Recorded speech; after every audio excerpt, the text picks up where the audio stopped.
Good evening, everybody. Welcome to the iRacing Esports Network and welcome to the Apex Racing League Touring Car Championship, round 8 of 13. We are gradually getting into the final quarter of the season, and we're here today at Laguna Seca, the Mazda Raceway Laguna Seca, for 3 more races. Reverse grids to factor into the equation as well, and it's been a while since we've been to Monterey, California to take on the Corkscrew. In the commentary box, as always, for the 3 races tonight, alongside me, Adam Buff, is, of course, former ARLTC winner Andrew Woodhouse. Won on this very continent, on the North American continent in Montreal. But with you, mate, we are a long way from Circuit Gilles Villeneuve. We're out on the wild west coast for this one. Yeah, it's a lot warmer here, I think. Good evening, everybody. Welcome. Yeah, I love this track. It's a brilliant place to go racing. We've got massive elevation changes. We've got some slow corners, some fast corners. We've got that brilliant downhill section after the Corkscrew. And it suits touring car racing. I think there's plenty of overtaking opportunities. And we're going to see some fun action, I think, here tonight, especially in the reverse grid races, I think. Yeah, we saw plenty of great racing at the Charlotte Roval last week. 3 races there. That was a new venue, and well, it was crazy. We had someone who was in 3rd in the final corner, taking victory on the run to the line in Wojciech Savidovic, and we did have a few newcomers to the series as well. One of them we were looking at there. That was Corentin Guinness, HM Engineering, in 2nd place in the practice session at the moment, and well, the newcomers, they really put on a show here, and it looks like they're carrying on that form here tonight at Laguna Seca as well. Yeah, what a finish that was in in Charlotte Motor Speedway, and Savidovic just nicking that one right at the end. Can he do it again? Well, there's a crash there at the Corkscrew, but can he do it again, Wojciech Savidovic? I don't know. But it's great to see the new drivers out there. HM Engineering in particular have been very quick. And if this is the first of many series for them, then I feel like they're going to be very strong indeed. They've already got Harrison. They've already got Smith. They've already got... Oh, there's someone else that I'm forgetting. Leitner as well. Yeah, that's right. And now Corentin Guinness of France, with a very good iRacing. It's only 7,000, so Adam, I'm sure he's going to be in the reckoning today. That was one of them as well. Gerstenberg, too. I think might be a new addition for this week as well. So, yeah, plenty to watch out for. There is Fraser Smith in the HM Engineering car, just going up the Rahal Hill, all while trying to almost ending up in the wilderness there as he clatters into the tyre barrier. This is practice, let's not forget. So he's not going to be punished as much because this is just the practice session. The qualifying session is coming up soon. There's Rickard Karlsson driving for Hell Racers, the Swede in 29th place, one of the Pro-Am drivers with the blue markings on the timing tower. We've got the championship standings to hand, and it is very good if you're Dave Baker.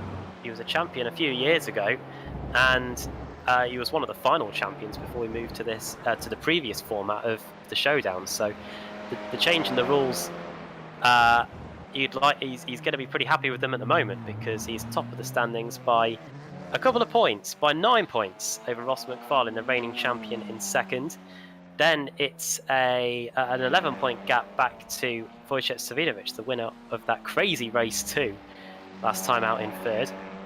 Then Matt Turnbull and Oscar Mangan joint 4th with 1,150 points each.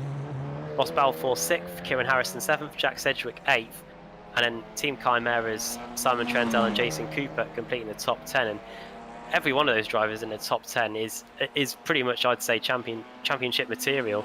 That's what's going to make it so exciting over the final 5 or so rounds of the season. And there is the Pro-Am Championship as well, with Mark Johnston, a slightly healthier lead in the Pro-Am Championship as opposed to the Pro, with a 49-point cushion between Johnston and Rickard Karlsson, who we were looking at there a moment ago, with Mark Woodhouse in 3rd, John Roberts 4th, and Toby Ward in 5th place in the standings there. Yeah, and it's been a strong campaign in the AM category, especially for several drivers. It's going to be fun to see them get underway here, isn't it? I think all these cars charging down to the Andretti hairpin in about 20 minutes time. We're going out for qualifying, and it's the customary dash out of the pit lane, isn't it? Indeed it is, especially at this track. And the pit lane exit is notoriously difficult because there is a gravel trap on the outside of it, and especially in these cars with the cold tyres and cold brakes, if you're not too careful, you could skate across it, get a black flag for an unsafe pit exit, and then have to go all the way back to the beginning again. But everyone so far, including Ben Gregory, who are on board with Free Spires Motorsports, taking that pit lane exit with a good degree of caution, and they're out and immediately starting to get the tyres warmed up on a surface which, from memory, is pretty dusty, pretty abrasive as well, very dusty and very difficult to get the tyres up to temperature. Yeah, and when you do get the tyres up to temperature, of course, you've got many quite harsh corners, really, where the tyres can be worn out quite a lot. So it's a balance between warming those tyres up over the first 2 or 3 laps of the stint, and then actually trying to conserve them so that you've got some left at the end of the race, because this track is a nightmare if you lose grip, especially at the end of a stint, as Jamie Rushworth, you see, going through the corkscrew.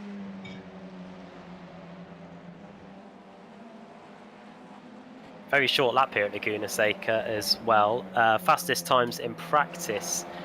Now that was a 1 minute 29.6, once again by Kieran Harrison.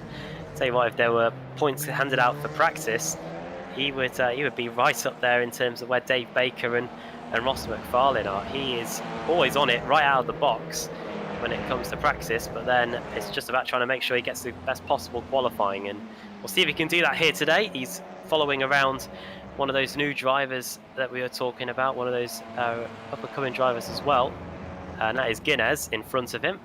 And this is going to be an interesting to see how these guys get on in the first few moments when this qualifying session gets properly underway. It's a 15-minute session, and then we'll be going straight into race 1. When the checkered flag falls, that is it. You do not get to finish your lap if you're on one in this series. The qualifying session advances straight to the race once the flag falls. Yeah, and that catches, it can catch a lot of people out. That's for sure. It's not always easy to time your laps, as many drivers have found throughout this series.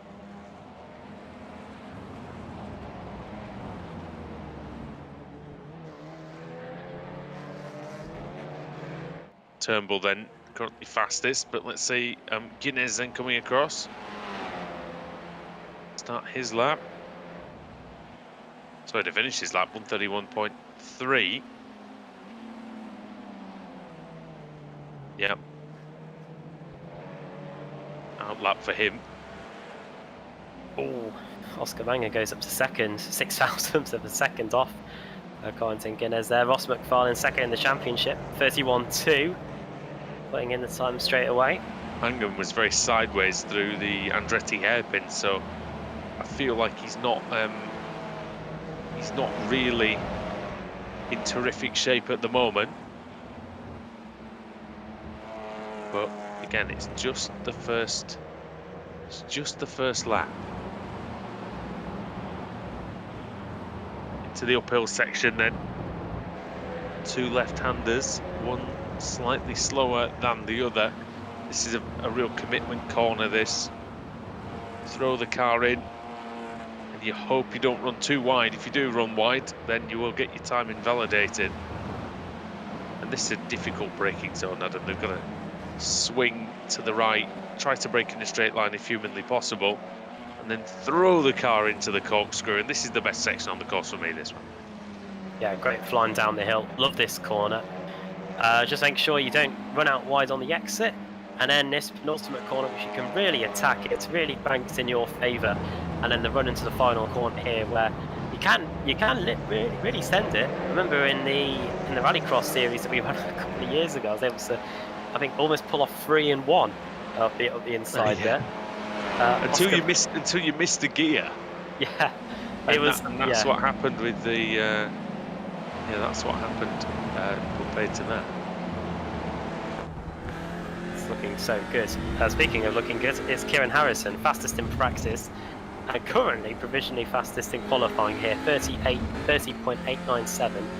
Gives him a 1.5 tenth advantage over Carl Janssen as the session reaches the 1/3 mark, 5 minutes into it. I'm sure we're going to expect a really, really close race as well, Adam, considering what went down in Charlotte. And of course, you know, these American tracks, they always provide thrills and spills, and we've seen that many, many times here with Laguna. I remember that massive pile-up. Do you remember the first race that we were on Motors TV?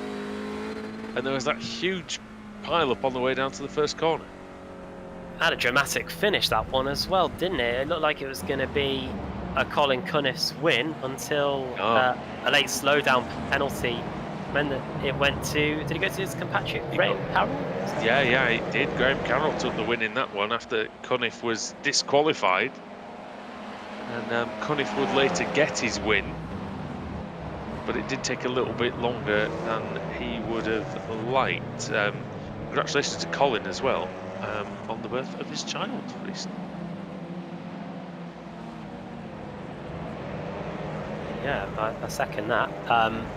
If it was today, then a lot of good people are born on this day. As oh yes, of course. Happy birthday, Adam. I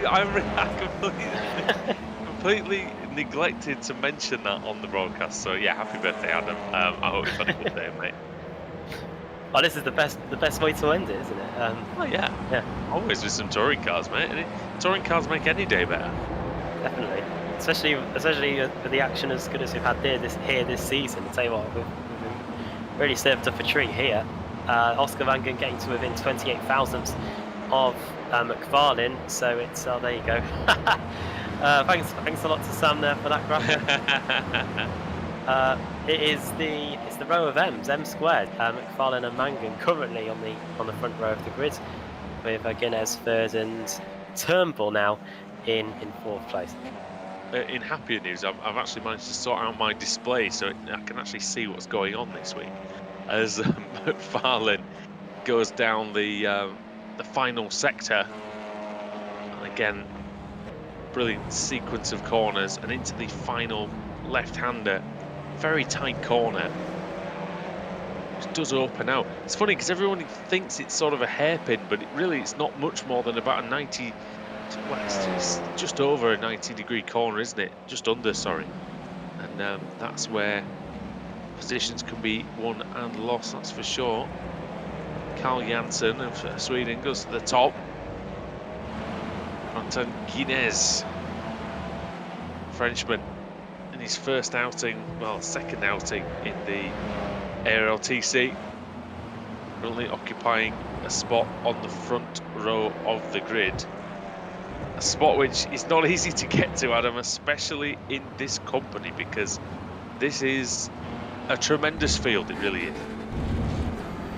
Race 1 is going to be really interesting. I think we could see vibes to Zolder, because that was a race where everybody really followed everybody round, and with the hot temperatures that we're going to get here as well, it could all be about the tyre conservation, especially when we get to the end of the races too. But yeah, with the times that are getting set here in this session, is up into second place goes Vlad Kimichev there with a 1:30.5. So very international field to the front of the grid here. We've got what looks like that's Norway, isn't it, with Janssen? I think he's Swedish, Janssen, isn't he? Yes, I believe, but I think that's the Scandinavian club flag, as far as much as I'm aware on that one. With Kimichev for Russia and now in fourth, maybe that fourth, as Harrison and Turnbull now set their lap times. Mcfarlane up into third place. Goodness me, it's like watching the F1 esports all over again here with the difference in times. 15 thousandths between Janssen and Harrison, and then Mcfarlane just a further 16 thousandths away from the Briton in second. Turnbull within a tenth of a second as well of the pole position time, and this is with 5 minutes to go as well, so I think things could get even closer here. yeah, we haven't seen a Russian at the front of the grid in this championship before, but we have seen victories for two Bulgarians, Alex Smolensky and Stelian Chepelevsky. Yeah, Chepelevsky was pretty good in this car a few years ago. Pretty good in the Kia as well. He drove it when we first started covering the series, and then back in its final few days before it was replaced by the Audi. And dear me, the car did undergo quite a lot of changes in that time. We remember when stick it in some cold conditions, and it was like driving on ice back when we started covering the series. Oh my goodness me, yeah. And now we've got the Audi, which is incredibly difficult to get off the line, and it takes a while to get the tyres up to temperature. But somebody who has, it's Corentin Guinness with a 130.2. What can Carl Janssen do in response to that? He can improve, but only fractionally, and it's not enough to knock the Frenchman off the pole position place at the moment with a 130.422, just over a tenth away. Balfour there in fifth, Trendle up to ninth, Mcfarlane up into second, and within a tenth of Corentin Guinness there with a 130.375. So the times continue to tumble. No pun intended. Yeah. Very good. We're at it again already. This Ash Sutton goes 15th. Alex Simpson goes 11th as well, just 4/10 off of pole. For Alex, good to see him back after not taking part last week. Not exactly sure why, but you mentioned earlier on that this is one of the shorter laps of the season, and it should mean that the final few minutes of qualifying might be even closer than normal. Although, traditionally this is the kind of time of the session, isn't it, when the times suddenly stop tumbling, and Guinness could be in a very, very good position with his lap, because there might not be much left in the tyres for these Audis. See if the Frenchman can improve then. How much tyre life has he got left over the line? 30.2 is his personal best. Can he improve on that? The answer to that is no. But Ross Balfour has set a green box. Has he done a 30.29 again? It's hard to tell from our timing screen. Harrison has improved. Balfour and Harrison straight in there, 130.1. Turnbull we get to the 29. Turnbull above Guinness as well. It's onto the front row for Matty Turnbull. Facundo Britos is in there as well. The Argentine. We've had a couple of Argentines in the series. Jose Malbran was here for a while. Britos into the top 20. And that's excellent in this company, I tell you. For the IRS racing team. Do your taxes, everybody. Who's the team principal? Owen R. Shyster? Who knows? I have a to-do pile. If anybody gets that reference, by the way, either of those references, please tell us, because we would be very happy. Jake Blackhall in 14th place as well. Kimichev is still in 8th place ahead of Manga. Tell you what, the new drivers to the series, Adam, you mentioned them at the start, but look at the names in the top 10. Populating the top 10. Harrison, Turnbull, Guinness. Janssen's kind of a new old face. Kimichev and Trendle. I mean, those guys either haven't been in the series before or haven't been in the series for a very long time. And they're doing a fantastic job on the Audi. It looked like for any drivers that arrived in the Kia, it did take them a while to get to grips with it. But some of these new drivers in the Audi, they seem to be on it from the get-go. One thing that is interesting to see is that we don't have too many Pro-Am drivers in the top 20. I think the highest is Nathan Davis, who is down in 24th place. So this is a qualifying session that is being dominated a lot more than usual by the drivers with the red banding. This series used to be one where people could turn up and do quite well for a one-off race, or every now and again. I'm looking at these iRatings on here. My word. I mean, Harrison's got 5,500, Balfour 7,000, Turnbull 6,000, 6,800 for Guinness, nearly 6,000 for Mcfarlane, 7,500 for Janssen, 7,000 for Simmons. I mean, this is World Championship quality iRatings coming in here for these boys here.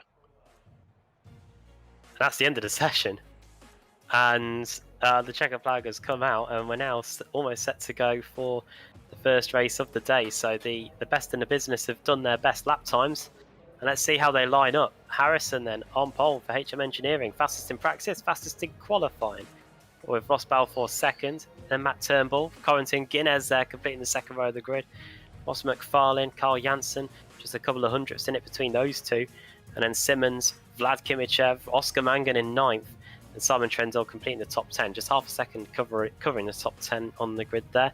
Wojciech Savinovic 11th, 12th for Dennis Neidhart. After that, it's Alex Simpson with Jake Blackhall, two fellow colleagues there in 13th and 14th. Ash Sutton in 15th, then Jason Stethney, Jack Sedgwick, Jason Cooper, Dave Baker, championship leader there in 19th, and Facundo Britosh in 20th.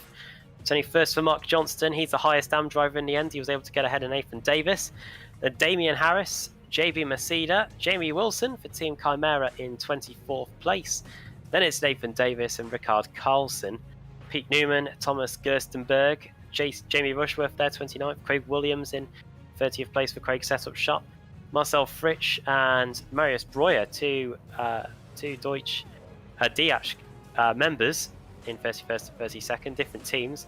Mark Woodhouse, Ben Gregory, and the rest of the grid lining up on your screen. We've got 49 cars entered in for this one today. Some big names towards the rear of the field as well, the likes of Norbert Leitner, Fraser Smith, Azam Hadfield, Prem Valor, Michael Avdoka, Luke Kidsley and Simon Field, all not setting times due to discretions they must have surely picked up at the 3 races last time out at Charlotte Motor Speedway. Yes, and there were a few discretions, maybe not as many as we were expecting. Right then, here we go everybody, strap yourselves in. 49 Audi RS3s tackling Laguna Seca. Now! Harrison with a decent start. Balfour got away initially very well, but Turnbull's second phase was excellent. And he drives past the course sim racing car into the first corner. In the Andretti hairpin, up the inside goes Guinness as he's trying to make a move on Balfour, and he gets through as well. And the Northern Irishman down to 4th then. Already from second on the grid, Janssen trying to go around the outside then as well. The spinner at the back of the field, and I think it might be Kip Stevens as well. But here we go into the infield, Adam. Oh, there's some smoke. Massive car in the gravel. Yeah, fiercely forward car, and I think that was Jack Sedgwick as well. Awful start for Kimichev. Not too sure what happened. That might be the inexperience with getting the front wheel drive off the line, but he has lost.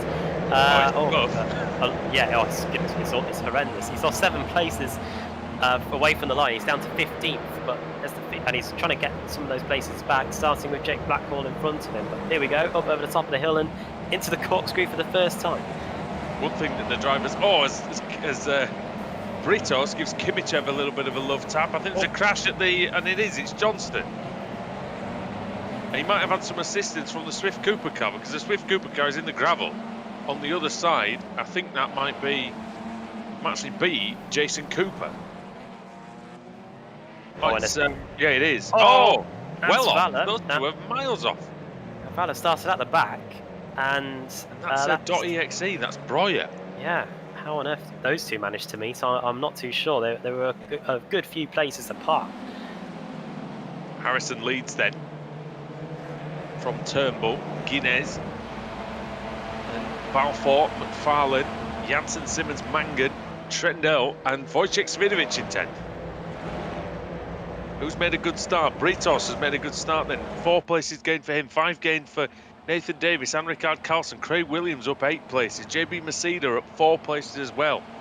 And off goes Ash Sutton, briefly. Oh, what's that? I can hear crashing, Adam. Oh, it might have It's locking up, and it's Janssen. Yeah.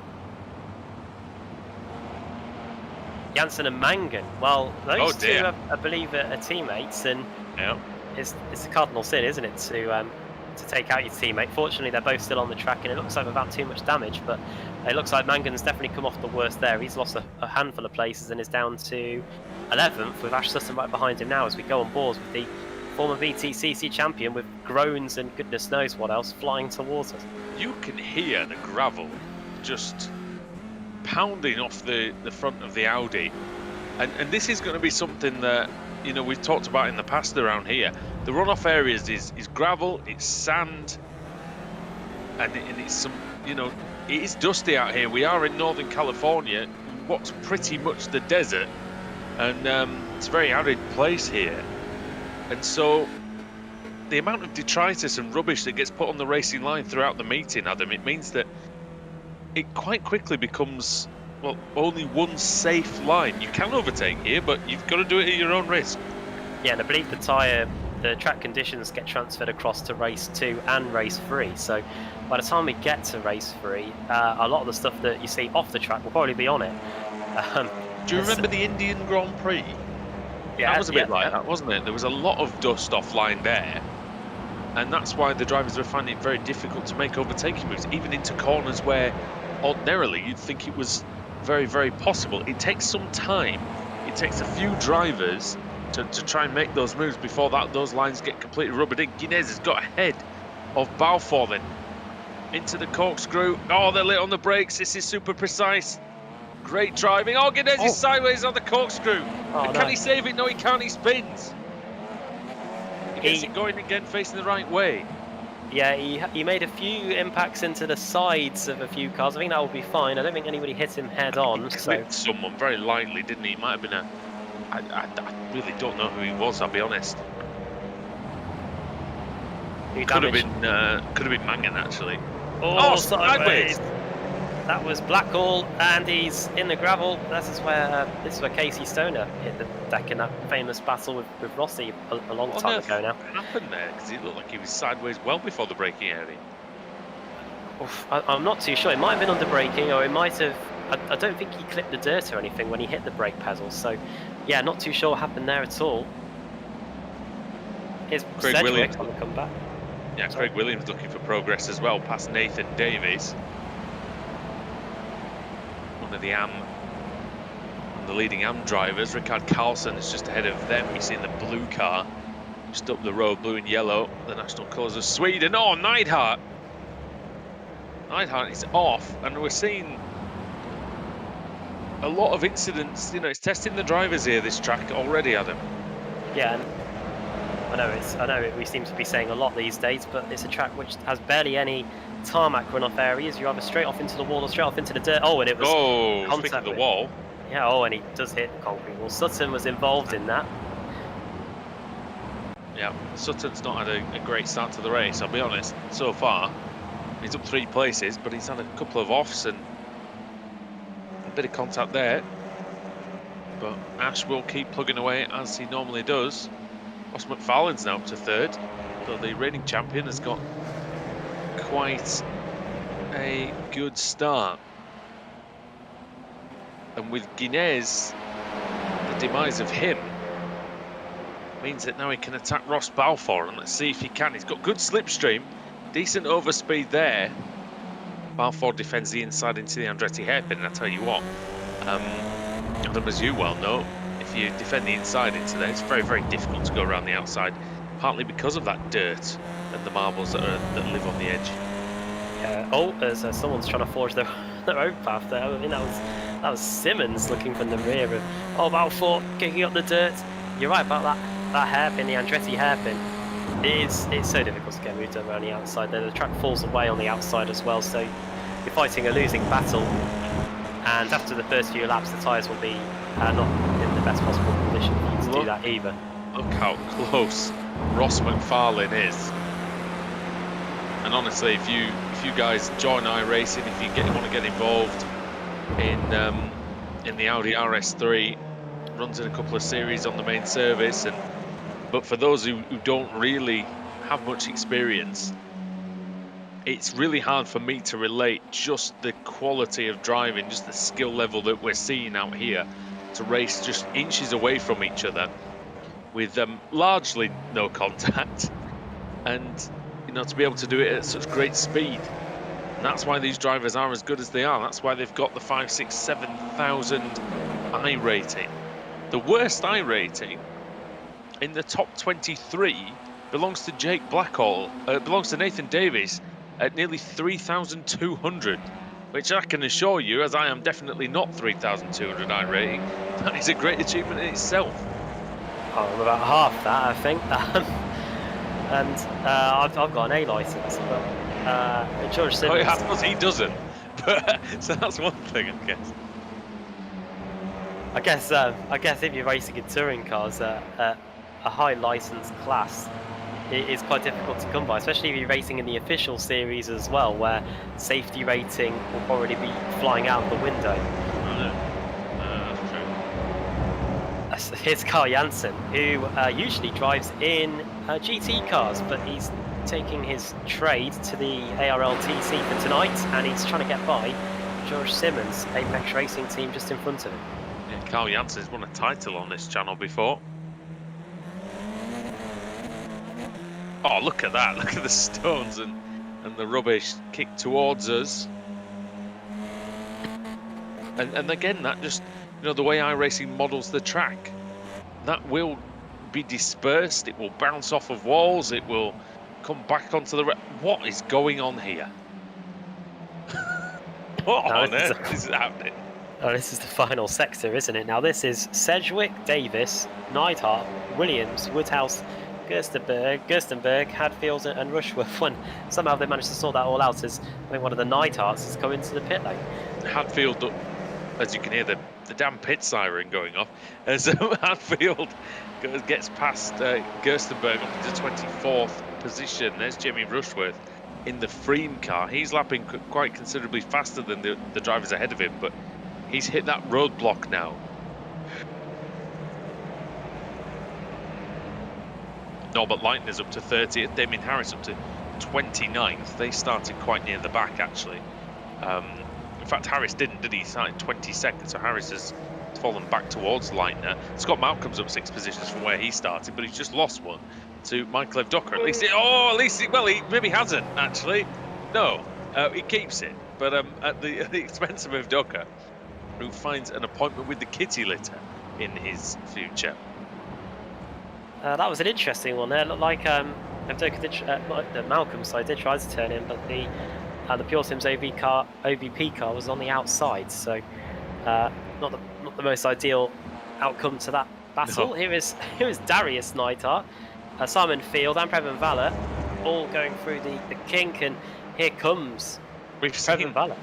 We've seen all 3 of these drivers in the top 10 at various points this season, as is Jamie Wilson as well in the white and green Chimera car, which shows the quality of the field. If this lot are down here, Valler has been, running well on merit in a few of the races. Simon Field, many times race winner. I think he has over half a dozen wins in this series in its various incarnations. And I think he's let Wilson through, so I wonder if he was just, okay then, you've nudged me out of the way, see what you can do. Luke Kidsley, 37th. Getting close again between Ross Balfour and Ross Mcfarlane in the all-Ross battle. My money's on Ross for this one. 1 and 2 from last season as well, though, Adam, and in all seriousness, 2 of the very best. Yeah, it was a showdown of the Rosses as well, wasn't it? Last time out in the ARLTC, it was Mcfarlane that prevailed and took his first ARLTC championship. Ross Balfour is hoping to try and gain on him, because at the moment Mcfarlane's second in the standings, Balfour just a little bit further behind with time running out. After this race meeting today, we will have 9, 10, 11, 12, 5 rounds left to decide the title, which will conclude, I should say, get my tenses right, which will conclude in Sebring in Florida in a couple of weeks' time. Yeah, in December, that one. And Sebring, what a great place to finish the season. That's going to be brilliant. Sunset Bend as the sun sets on the championship. I'll tell you what, though, the sun is rising on Kieran Harrison, Adam, it really is. He's a rookie, remember, in this series. He currently leads the opening round of the day by 3 seconds. Very impressive indeed. In practice, he was 0.3 of a second ahead of the rest. In qualifying, he was just over a tenth ahead of Ross Balfour in second. And here, he is lapping around a tenth of a second quicker than everybody else. But it's been consistent. And he's used that little advantage to just keep edging away lap after lap. And here we are with just under 2/3 distance complete. And he is flying. He has got a 3.2 second cushion back to Balfour in second. He is absolutely loving it at the front here at Laguna Seca, as Janssen is going to be starting to grow a bit impatient of having stones pelted at his thrones just like flying at him left, right, and centre. Yeah, stones.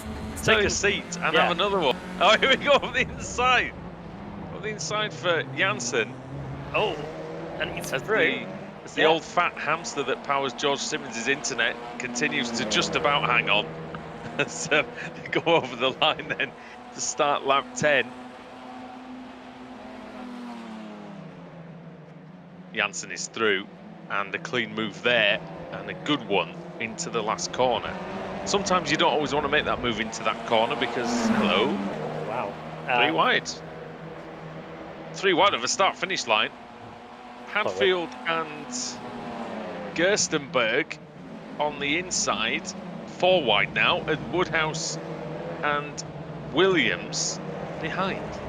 Yeah, I bet Woodhouse would have been holding his breath a bit there when the spotter said you're in the middle, 3 wide, especially going up a blind left-hander as well. That's it. Yeah, because I mean it is technically the pitch straight here at Laguna Seca, but it's not a straight. That is for sure. Oh. I mean, for a MotoGP bike, that's a legit corner. And that is a very, very fast corner as well on the MotoGP bike. For these touring cars, the front-wheel drive cars, they can take it flat, but still take some concentration as Williams is through and up into 24th position. Ash Sutton's up to 11th, and his next target is Wojciech Savidovic, but that's a couple of seconds behind the Polish driver, many-time champion. I've almost given up in remembering how many. I think it's 6. Up the inside. And that's Williams versus Gerstenberg there, and it was also very close between Hadfield and the newcomers as well, as I think Turnbull's been dropping down the order, at least on the timing tower on the left-hand side.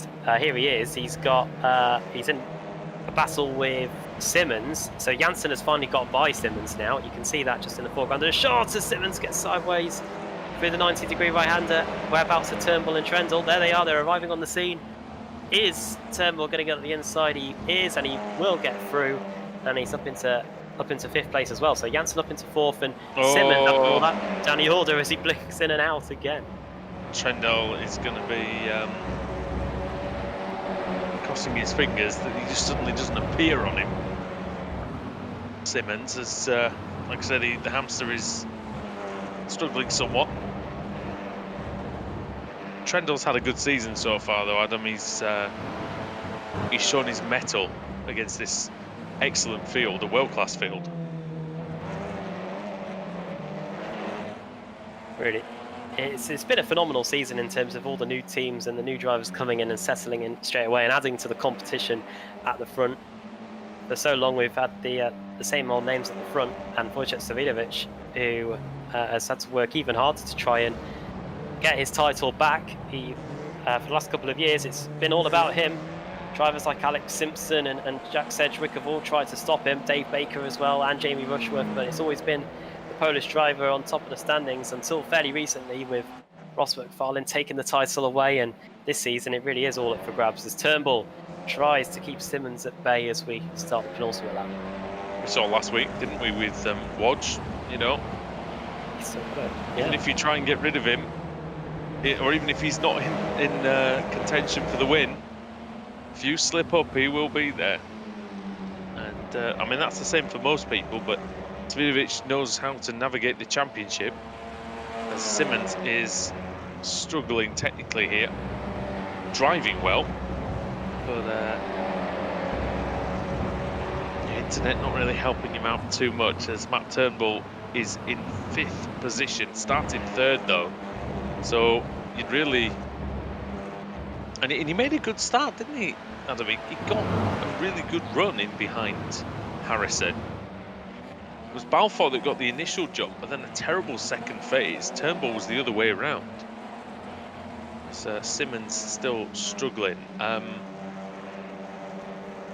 Good battle, though, here in the lower reach of the top 10. And here is Adam Hadfield trying to have a go at Thomas Gerstenberg. Just see how many cars have cut that inside curb on the inside of the corkscrew. Oh yeah, I mean the lines, the trails of the tyre marks going down through there. It is extremely steep. I mean, it looks steep on the TV, but that will not do it justice. See people try to walk up there, they can't. Is the point. Well, to put it into context, I walked up from the Dunlop curve at Nürburgring to the Schumacher S, and that damn well near killed me there. I don't know what. Don't know. But what again, about... people don't think it is steep. You know, people don't think there's much elevation on some of these tracks, and yeah, it's really exaggerated. Exaggerated. There you go. I was watching Aragon at the weekend. They've got almost a reverse corkscrew there. At one point. Oh, there's some good corners at Portimao like that, isn't there? As well, as we'll see this weekend, no doubt. But the first prominence of this particular race meeting is going to go to HM Engineering, Adam. And what a drive from Kieran Harrison. What a fantastic job. What a fantastic start to the evening it's been for him. Fastest in practice, fastest in qualifying. Believe he has got the fastest lap. Might have to double check on that, but he won't be too worried about that. He's flashing the lights. He's lapping Kip Stevens, who doesn't want to do another lap. And Kieran Harrison wins the opening race of the day here at Laguna Seca with Balfour second and Mcfarlane in third. Kip being the Orange Cassidy of the ARLTCR there. Ross Balfour P2. I think he'll be very happy with that. Mcfarlane on the podium. What does he get for that? He gets third place and he gets a lot of points. That's what he gets. Carlson coming over. What else have we got? Have we got any battles further down? Ah, yeah, Fritsch and Leitner. They're still going. You can see them coming across the line there. Very close. Kidsley and Field. They're a bit further down. Here they are crossing the line. Kidsley in 40th.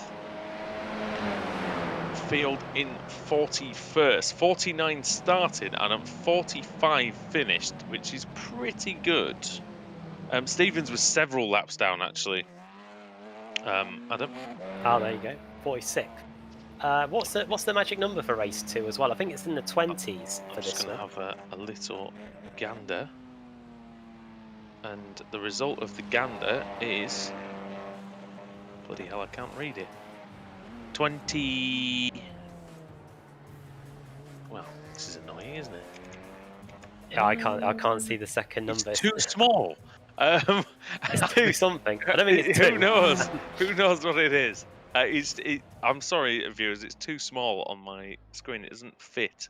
28. Damien Harris. There we go. Yeah, it's yeah. We've got 3 minutes to run you through the grid as we get set for race 2, and this is how it's going to be lining up then, with Damien Harris on the pole for race 2 after finishing in 28th place. Jamie Rushworth in seconds. Then it's a second row of Pro-Ams, Ben Gregory and Mark Woodhouse. Craig Williams in 5th, and then Adam Hadfield for Swift Cooper Esports in 6th. Thomas Gerstenberg going to be starting in 7th. Then Nathan Davis for Hesketh Racing in 8th. Rickard Carlson and Jack Sedgwick completing the top 10. JB Masida in 11th. Jake Blackhall for Australia in 12th. Jason Sterney, then Alex Simpson, Dave Baker, the championship leader going into this race meeting, in 15th place on the grid. Then it's Vlad Kimichev. Will he get a better jump away from the line? Then it's Facundo Britos in 17th place. 18th for Ash Sutton, 19th for Wojciech Savidovic, and 20th for Corentin Guinness. Oscar Mangan in 21st, and Simon Trendle. George Simmons, who we saw running wide late on and losing a few places, a handful, in 23rd. And Matt Turnbull in 24th. Carl Janssen, 25th place. There's Ross Mcfarlane, the reigning champion. He's going to be starting in 26th place for race 2, with Ross Balfour straight behind him in 27th place. Kieran Harrison, the race 1 winner, starting in 28th. Marcel Fritsch, 29th. And Norbert Leitner in 30th. Fraser Smith, 31st, teammate. Then Michael Evdoka starting in 32nd. Jason Cooper, Pete Newman, Scott Malcolm and Preben Valler on the 13th row of the grid. 13th row of the grid. No, I've got that completely wrong. Toby Ward, 18th row of the grid. There you go. Cheers. It's all right. There aren't normally that many rows on any grid, mate. You're all right.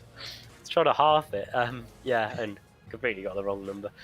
Jamie Wilson in 39th and 40th, Luke Kidsley. Then it's Simon Fields, Marius Breuer, Sean Gardner, Baron Glover, and then John Roberts, Kip Stevens, Lee Berridge, Dennis Neidhart, and Mark Johnston's going to be starting at the back of the grid for this one. He's going to be starting in 49th place as we've got 30 seconds to go before lights out. Yes, as we realise that Adam's consumed far too much energy drink, and now he's lost the ability to do maths. Damian Harris is on the the pole position. Oh, God, it's catching. Pole position. There we go. Ahead of Jamie Rushworth, Ben Gregory in 3rd, Mark Woodhouse in 4th, as they're all flashing the lights egregiously on the grid. It's not a rave, boys, although some people might think it is. And of course it's Craig Williams and Ben Gregory, Adam. Come on. Right, here we go. 5 red lights are coming on. What can Damian Harris do? We know he's a very fast driver. Can he get the job done here at Laguna Seca while the lights are off and the race is on? Harris gets a brilliant start. He flies away from the line, and Rushworth gets swamped by Gregory and Woodhouse. They're already giving him grief into the first corner. Williams has stuck the headlight button on again, it looks like, because he's trying to get up the inside into the Andretti hairpin. He might actually get Jamie Rushworth here, Adam, as he's trying to go. Oh, somebody's been turned. Gerstenberg, he's into the wall. Can he recover? Not before he hits 2 Hesketh racing cars, I think, Adam. Oh, no, here we go. Oh, no.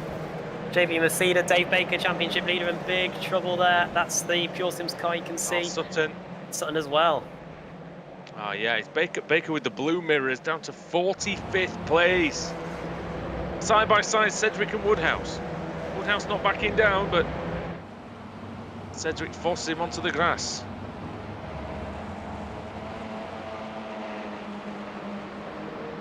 Up the hill then we go for the first time. Oh, sorry.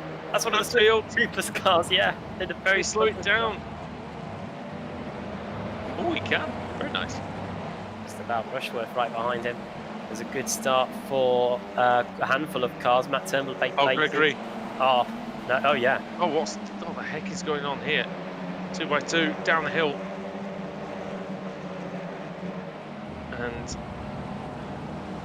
oh, that's a bit of argy-bargy going out on the track there. And Harrison, can Harrison slow it down before he hits the Apex car? Wojciech Savinovic there in the middle of that 3-wide situation.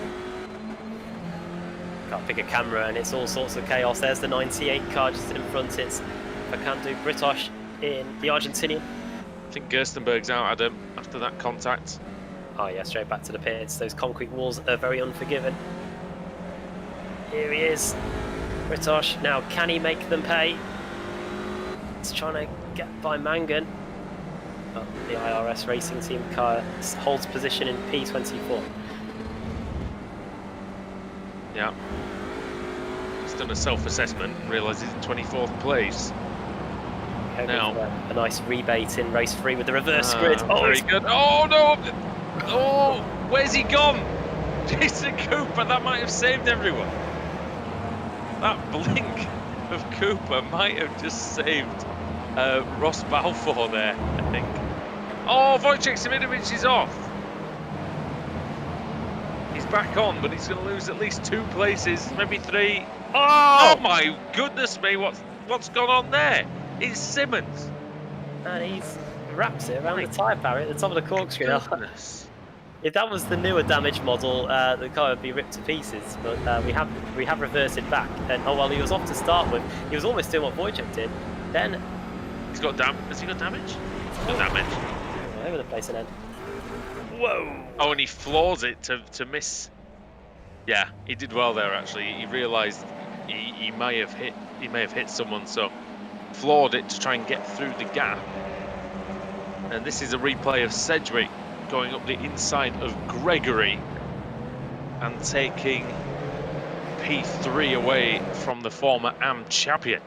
And there's Simmons' car, absolutely destroyed. He's still going, but I think pretty sure he's going to get a black and orange flag, so it's probably going to be the end of him for this one. Mcfarlane's off. Oh yeah, Mcfarlane is off in the gravel. He's got major damage as well. A lot of damage to that Pure Sims car. The championship contenders in race 3 have had it not their own way at all. We saw Savinovic off in the dirt. We saw Dave Baker collected in a crash at the start, and now here's what's happened to Ross Mcfarlane. Oh, well. Oh, that's where the damage occurred.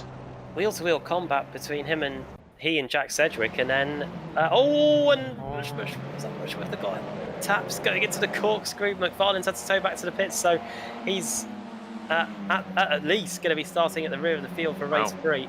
DNFs are a killer in this sort of format as well.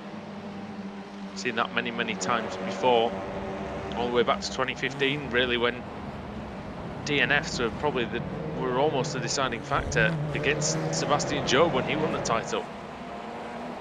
Mcfarlane then out, that's confirmation. Kimichev we're looking at here now, Vladimir Kimichev in 11th place. And he's up 5 places from where he started here in race 2. Got the hang of the front wheel drive, getting that off the line. Oh, he flings it into the Andretti hairpin. The car very on the nose for him. Oh, he bashes into black hole there. And Alex Simpson might take advantage here, Adam, up the inside. And through.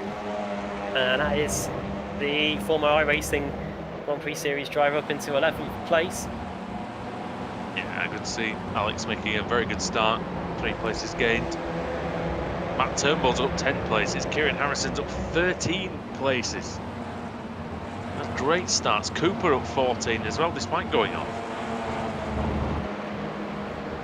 It's remarkable. I thought a couple of years ago we wouldn't have dreamed of seeing Alex Simpson in these cars, and now he's probably. I don't think he would have.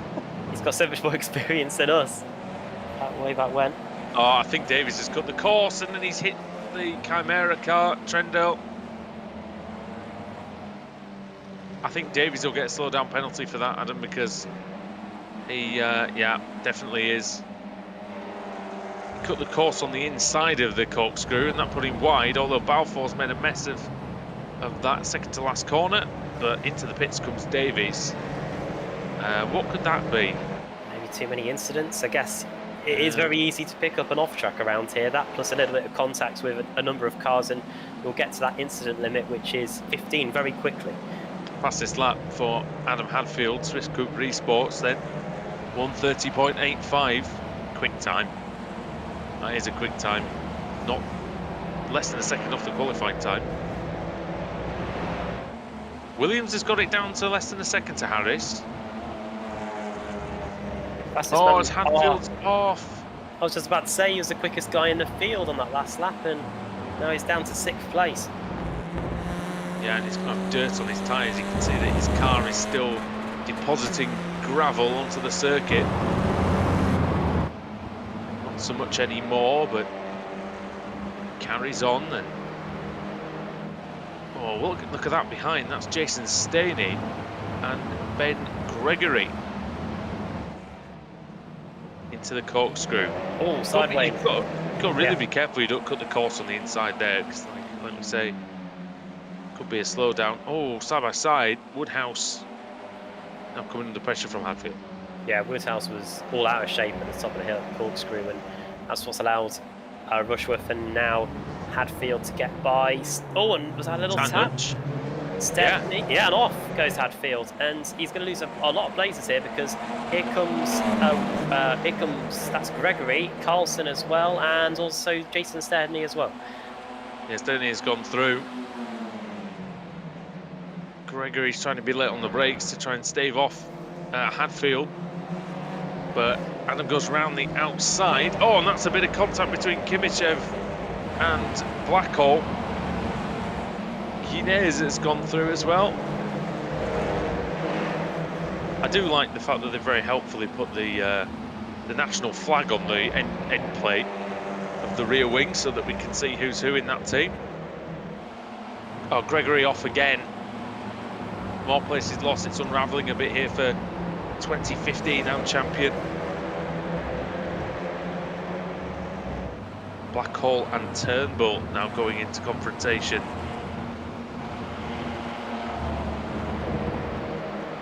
On the hill we go then, approaching half race distance. Balfour up 12 places already. Can he try and make that another? Oh, bang! And he's able to carry on, both able to carry on after that, as Gregory was able to turn in and correct the slide. They did lose a bit of ground to Jake Blackwell there. Yeah, and Harrison's just behind. Harrison's very close indeed. Look at that. He's right on Balfour. Balfour needs to defend here.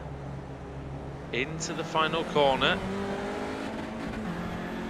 Harrison gets a decent exit, but I don't think it's going to quite be enough to set up a move into the Andretti hairpin. But this trainer car's Adam, it goes from Jason Staney in 5th position all the way down to Wojciech Savidovic in 19th. These guys are so good on the brakes as well.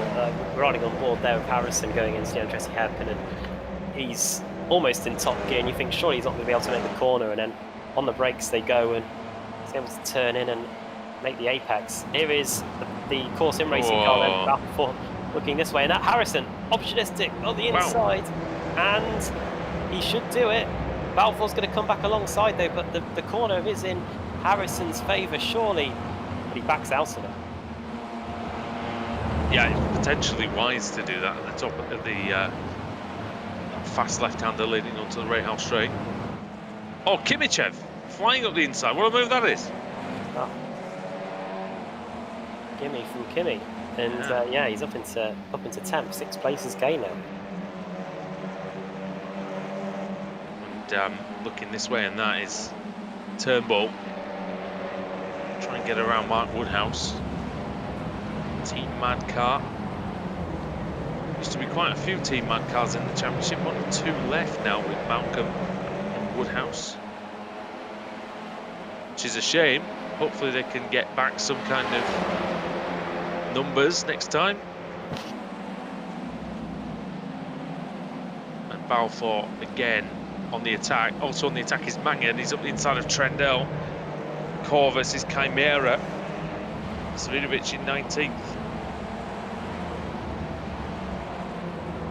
Oh, Williams is down to 2/10 to Harris. It was a very good lap by Williams on that last lap, a 31.1, almost is a new personal best of the race from him. It was 10th of a second quicker than Damian Harris.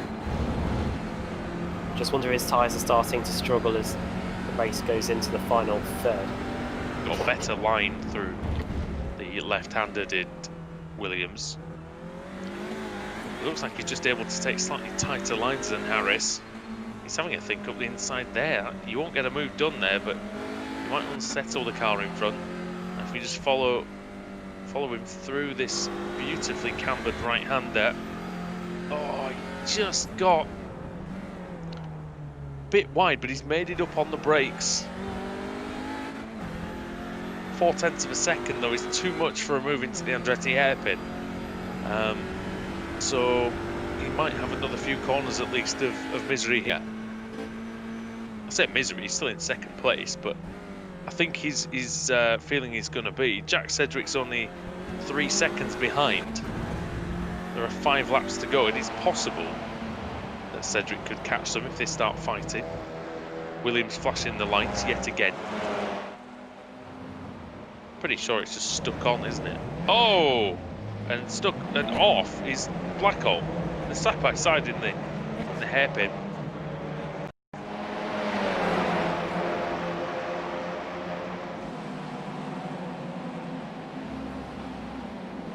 Here's the replay, and It's Gregory who gets into black hole. And off into the gravel he goes, Adam, and that's not a happy time for him.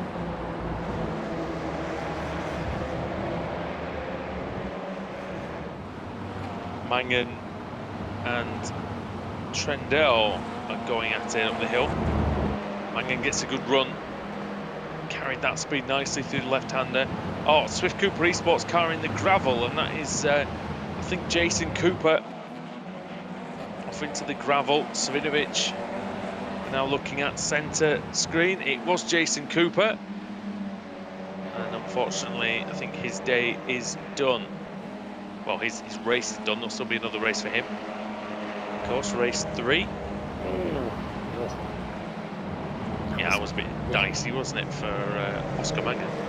And all of these, I'm guessing these will all be counting as off tracks. These little 2 wheels into the sand on the exit. So can't really do too many of them because otherwise you will get a drive-through penalty as a result. They're not too worried about that though. Here comes Trendall round the outside into the Andretti hairpin. It's very difficult to get a move done here. Any opportunism up the inside there from Mangan? No, not this time. And a little nudge on the exit there from Trent into the back of Gregory, who's doing a fantastic job in 15th. I think he is the 3rd highest Pro-Am driver here in the field. After Woodhouse and Rickard Carlson, who is leading the way for the Pro-Ams in 8th place. There is Gregory driving for Free Spires Motorsport, and he's currently set to be one of the top 3 in the Pro-Am category. Yeah, and he's had a good season, but he doesn't want to have these races where he tumbles down the order. Rushworth and Hadfield then. Hadfield through into 5th position. Hadfield started 6th. Rushworth started 2nd. Jamie couldn't have been more on the inside going into the corkscrew if he tried that. Plenty of space given by the Freem UK car. Alex Simpson now arriving onto the scene as here goes Corentin Guinness up the inside into the final corner, trying to battle his way past Rickard Carlson, and a change for the lead as Williams up the inside. The lights continue to flash, and they are flashing to an empty track in front of him because he has taken the lead with 3 laps to go. Yeah, it's not as if it isn't bright sunshine in the Californian hills. Here in Monterey. I've been to California, and this is a very, very different landscape to Southern California. But here is the move. Williams. Oh, yeah. Yeah, he didn't quite defend the inside, Harris, but there was a car's width for Williams, and he took it beautifully. And I've been in Harris's position before where you look at the relative and think, that'll be fine, and then you just see in the mirrors the car shoot up the inside and you know it's too late. But let's see if he can fight back and get the lead in the closing stages. I mean, he's still got a few laps to do it, 3 laps. Damien Harris is very fast, so maybe he can. I mean, if he can stay with Williams in this final sector where, you know, let's be honest, he was a bit better than Williams in the last sector. In the couple of laps that we watched earlier. If he can use the slipstream and stay close enough, he might be able to mount a challenge later on. Jack Sedgwick lurks in the background. 1.8 seconds may be too much for him to close up to 2nd place. In the previous lap, he was 1/10 quicker than the leader, that's all. John Roberts and Dennis Neidhart off. I wonder if that's related. Down in the 40s. Yeah, Sedgwick has had a good race. He started 10th. Yeah, he has, and he's managed to gain quite a few places to get up there. 7, in fact. There's Adam Hadfield in 5th. He was the quickest driver on the track at one point before a few off tracks made sure that he lost pace with the guys at the front.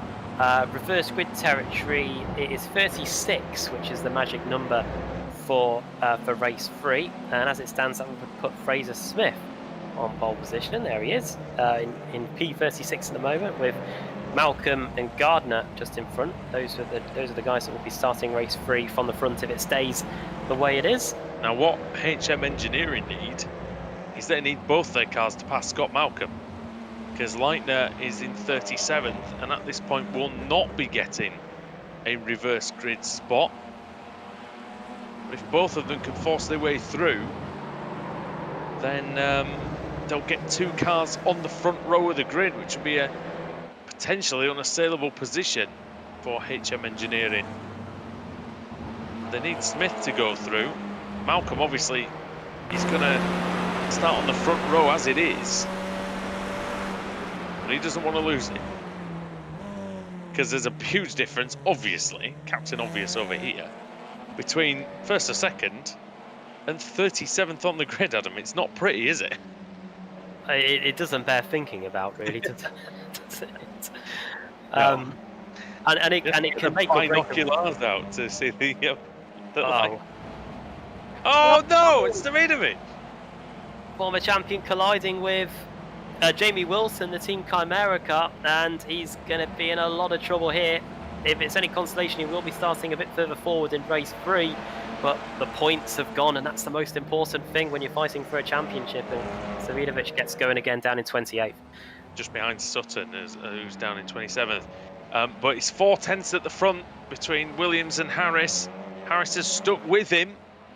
Can he get an opportunity in the last few corners as the lights continue to flash on the front of Williams's car? Can't be helping the battery life, can it? But here's Harris then, trying maybe with all his might to get close. He can get close, but he can't usurp Craig Williams. And Craig Williams comes out of the final corner. He puts the foot down. He crosses the line. He takes the checkered flag. Round 2 of the day goes to the Craig Setup Shop man. And Alex Simpson is going to get by Adam Hadfield on the run to the line. There you go. That's the Apex Racing car finishing just ahead of the Swift Cooper Esports car. Corentin Guinness in 8th place in the end, and fastest lap on that last lap. It goes to Kieran Harrison, the race 1 winner. 15 places gained, and he finishes in 13th in the end with the fastest lap to boot at the end as somebody gets whacked into there down at the Andretti hairpin. Here's the fight for the reverse grid then, and it's Norbert Leitner who's in 36th place. And what's happened to Scott Malcolm and the rest of them? Scott Malcolm's down in 43rd, at least on my timing screen. So something has definitely changed in the last few corners of that lap, and it's going to be Leitner, and it's going to be on the pole for race 3 for HM Engineering. Well, Malcolm's missing, and so is Smith. I think we're about to find out why. And here it is. Yeah, this is the kink. Oh, well, I've lost it. You might need to explain this one. Oh, so yeah, Smith got the back quarter panel of Malcolm, sent him across, and then spun into Smith, and then so both of them ended up in a bit of a heap. And yeah, unfortunately for them, that took them both out of contention. Fortunately for Norbert Leitner, he'll be very, very happy indeed, I'm sure. Got to be in it to win it, and he's just won the reverse grid pole. We've got a 10-minute warm-up session just getting underway now before we get things back on the road for race 3, and it's Craig Williams that wins race 2. Damien Harris just 7 tenths of a second behind. Jack Sedgwick car 3 in P3. Jason Sterney 4th. Jamie Rushworth 5th. Alex Simpson with that late race overtake to get into 6th. Adam Hadfield 7th. Then Corentin Guinness. Rickard Carlson, the highest Pro-Am driver, in 9th. Matt Turnbull completing the top 10. Vlad Kimichev in 11th. Solid start to his ARLTC career. Ross Balfour in 12th. Then 13th for Kieran Harrison with that late fastest lap. 14th for Mark Woodhouse. Then Oscar Mangan, Carl Janssen. 2 teammates there. Ben Gregory, Preben Valler, then Facundo Britosh, and then Dennis Neidhart completing the top 20. 2 Team Chimera teammates, Simon Trendle and Jamie Wilson. Wilson losing a few places late on after the contact with Davidovic. Marcel Fritsch in 23rd, then Jake Blackhall, Toby Ward, Dave Baker down in 26th. His teammate Ash Sutton right behind him, and then there is Wojciech in 28th place. Darius Neidhart, 29th, then Nathan Davis, Mark Johnston, Jason Cooper, and his teammate Kip Stevens. Tell you what, we are seeing things in 2s here today. Then Sean Gardner, JB Masida, Norbert Leitner getting the crucial reverse grid pole. Luke Kidsley just missing out in this occasion. Marius Breuer in 38th, Baron Glover there in 39th. Two more teammates together, John Roberts and Simon Field, 40th and 41st. Then it's Scott Malcolm and Fraser Smith. They could have been on reverse grid pole, but it turned ugly there late on. Then George Simmons, 44th, with something being wrong with the car. We saw him flying into the corkscrew, I should say. His steering calibration resets. And I've had that happen before, and it is awful. And he had to bail really. Lee Berridge 4 laps down, Newman out very early on, Ross Mcfarlane as well into the concrete wall early on. Michael Evdoka too, and Thomas Gerstenberg just where that Firestone bridge is. That was where his fate was met for his retirement in race 2. So another eventful one here at Laguna Seca, and we have got a couple of minutes I should say, to go before we get back running again for the third and final race of the day. Yeah, and we're going to go and have a little advert break in that time. So we'll be back in about 5 minutes time here on the iRacing Esports Network, and we continue with the Apex Racing League Touring Car Championship.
And we're back at Laguna Seca for the final race of the day, which is set to get underway in a couple of moments' time. We've got the final 30 seconds of the pre-race warm-up.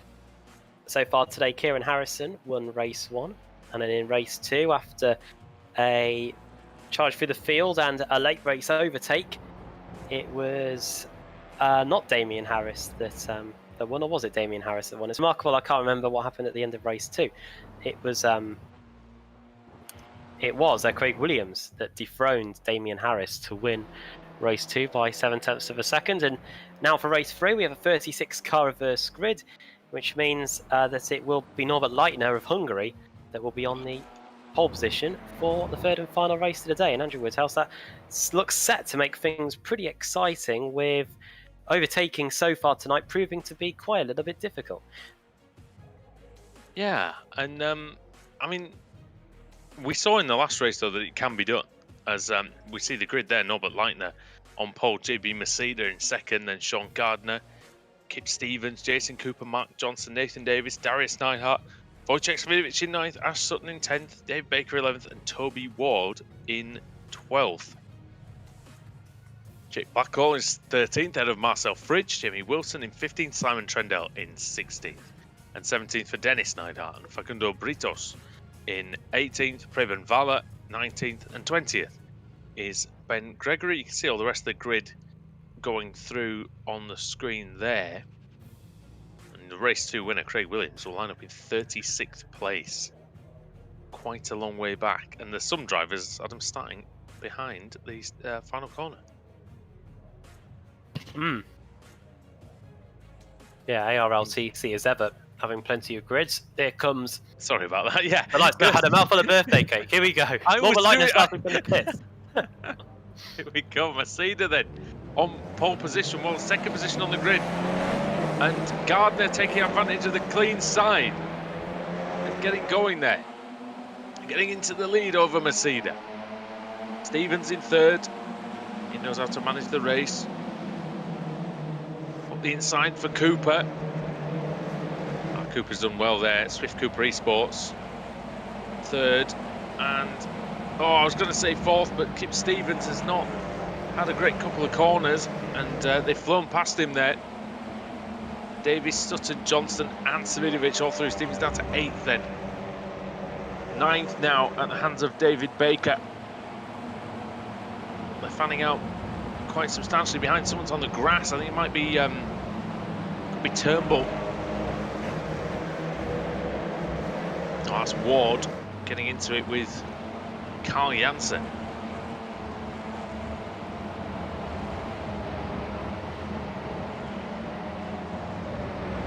And Maceda has he taken the lead? Has he? Berridge has had to tow back to the pits.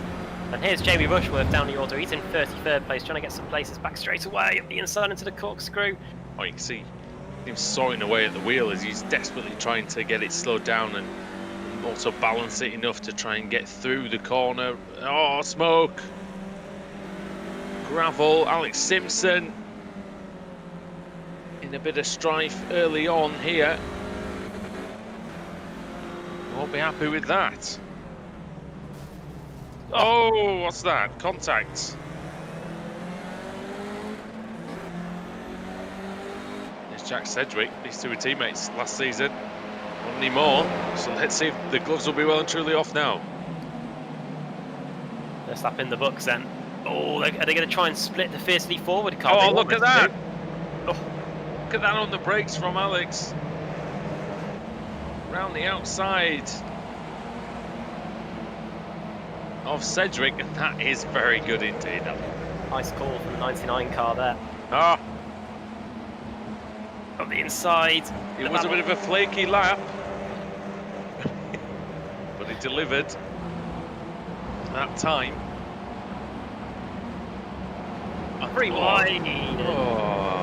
Oh no, the Freem UK car gets hung out to dry there. Rushworth, has to pay there because Simpson up the inside. Problem there for one of the Hell Racers cars. That's the Pro-Am Championship contender, Rickard Carlson, getting overtaken by the driver who sits second in the Pro Championship. Getting a challenge for the lead, and I'm sorry to interrupt, but Cooper is 1/10 behind Maceda. Here we are. Yeah. And well, this is going to be the... So Sutton is third. Cooper will know that he'll have to get on with this if he wants to stay ahead of Ash Sutton. As Sean Gardner is off. Oh. He's going to lose a place. Oh, and someone's backwards in the final corner as well. It's I think it's one of the Hesketh Racing cars. Davies. Yeah. There he is, RD, the Welshman. Facing the wrong way. Someone's coming out of the pits as well. That's not the best time to do that, isn't it? Entire field coming through. Good luck with that. Oh, contact, more contact to the back. That's Valor. one of the core cars. And yeah, Valor, is it? Valor and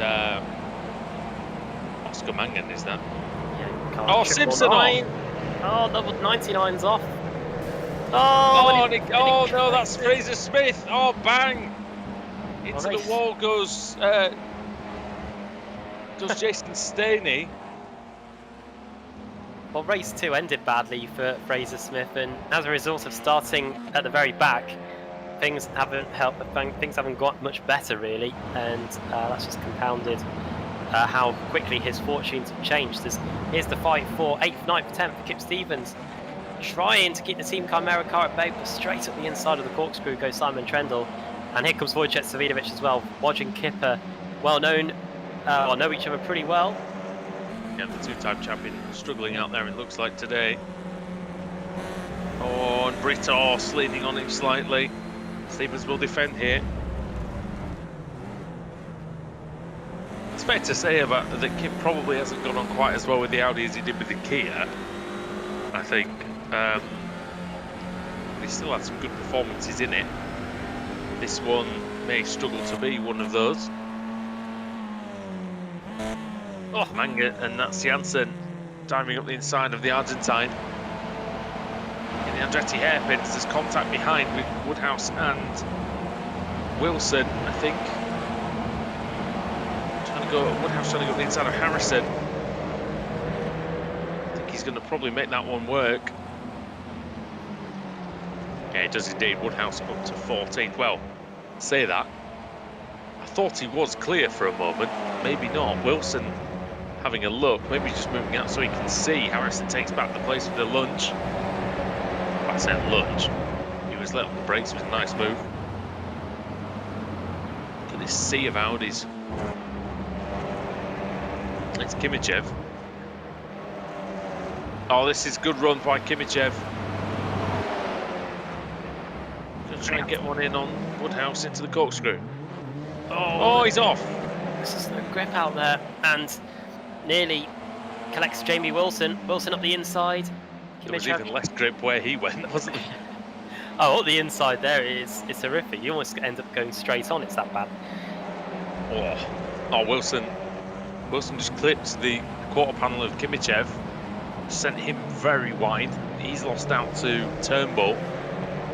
May lose out to Guinness and to Neidhart, possibly.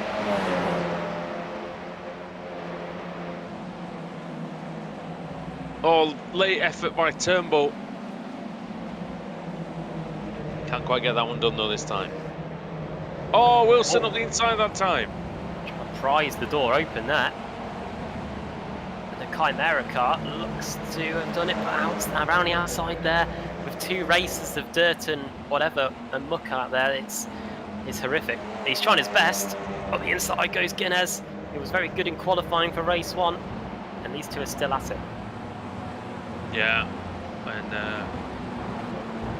Frenchman round the outside. Sebon on that one.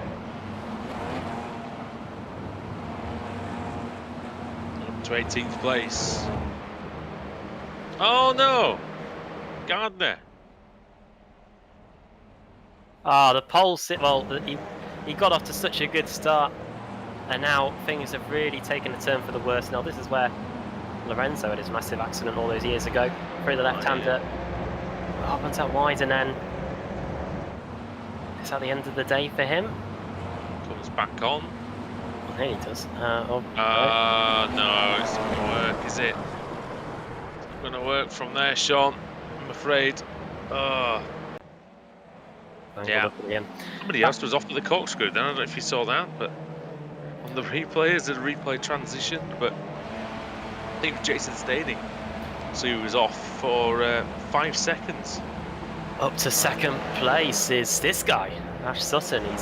He was a couple of attempts quicker than Jason Cooper on that previous lap, and he's just overtaken JB Masida and is up into P2 with just over half the race still to go. Fastest lap on the last lap was, I think, by well, it was by Dave Baker. I think it's now by Ross Mcfarlane with a 30.6. Yeah, Matt Turnbull's on the move as well. Fastest final sector of anybody. I'll tell you what, Masida with a 4,000 iRating though, very competent indeed. Actually higher than Ash Sutton. Although Sutton's probably got an excuse for that. As he's obviously has a lot of other commitments. But yeah, Masida very accomplished. You can see he's not letting Sutton go without a fight.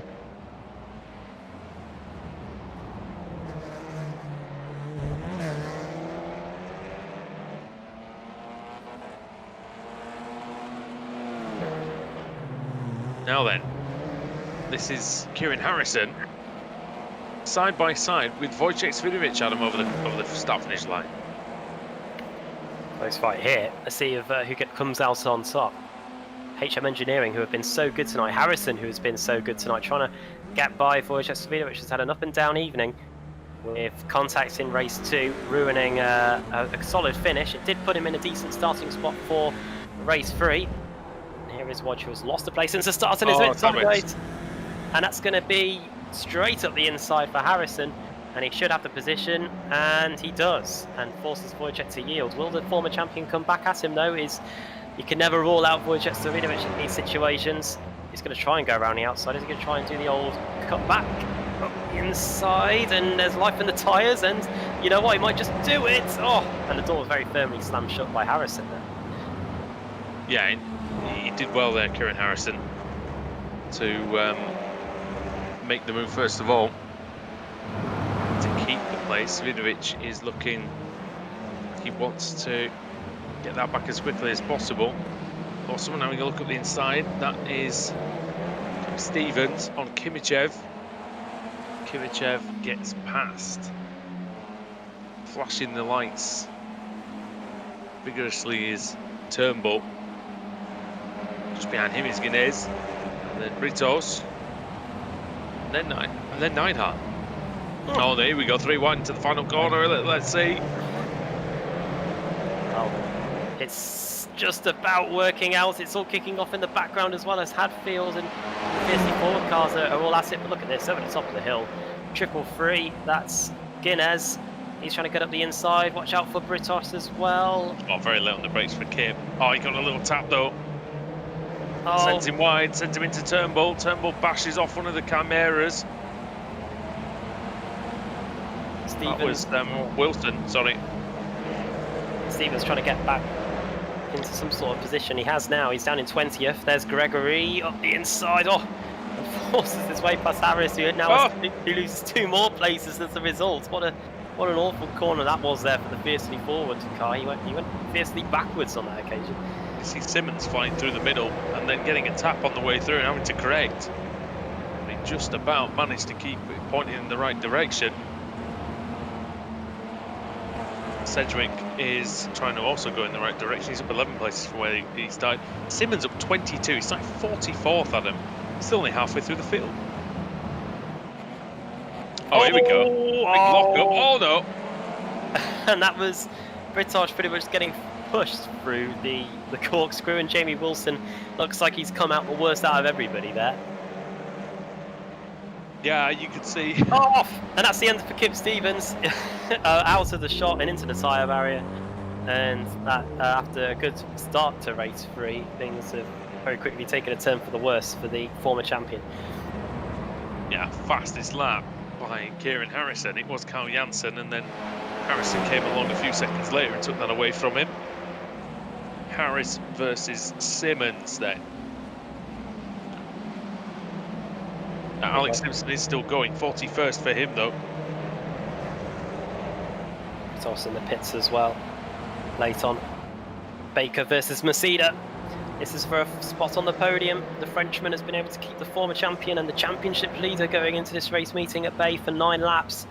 But it looks like he might be forced to yield here as Baker tries to go around the outside. He's got the racing line now up the top of the hill. He should just be about clear when we get on the brakes into the corkscrew. Indeed he is. Masida tries to throw it up the inside, but Dave Baker has got the move done and is now up into 3rd. So it's Pure Sims Esports P2 and P3 with a quarter of the race still to go. Yeah, Baker doing very, very well indeed to get through. On course for a little bit of the bubbly. Of course, in 3rd. The man who likes to finish 6th, well, he's done a good job here to finish 3rd, yes. Masida in 4th, Blackhall in 5th, and Carl Janssen is 6th and going quickly. Let's see then what the laps are like this time round. See if anybody can better the fastest lap of Harrison, 1:30.2. I think maybe they've had the best of the car then after 10 laps, because nobody really setting personal bests. Only Dennis Neidhart down in 15th has improved on his best lap of the race.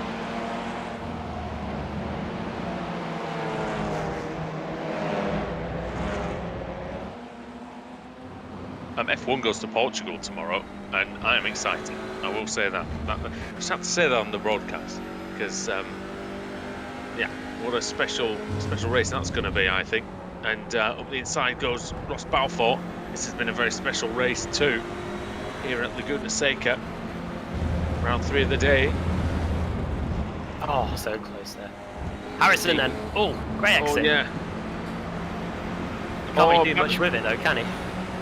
No, but he might get alongside Trendell, but it depends how late on the brakes Balfour is and how much space can be afforded to him as Savidovic throws it into the corkscrew to try and get any advantage as the stones again crash against his windscreen. Rat-a-tat-tat like some kind of metronome.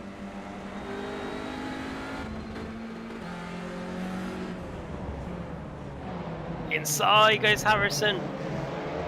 So close to hitting the Inca America. Great racing between the pair.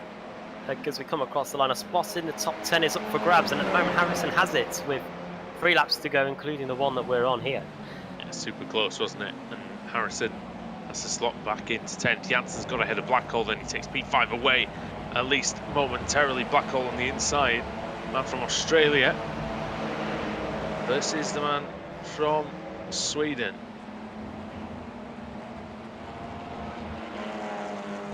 Good exit, Janssen. He's very close indeed to getting back through. Oh, he's going for it. Oh, he's through. Fair play. Lovely. That's a great move by Carl Janssen late on in the race, where maybe the tyres will be starting to go off. I say that everybody's continuing to do decent laps. But maybe it's dirty on the inside there, and the potential for the car to just slide on, maybe collect his rival, was quite high.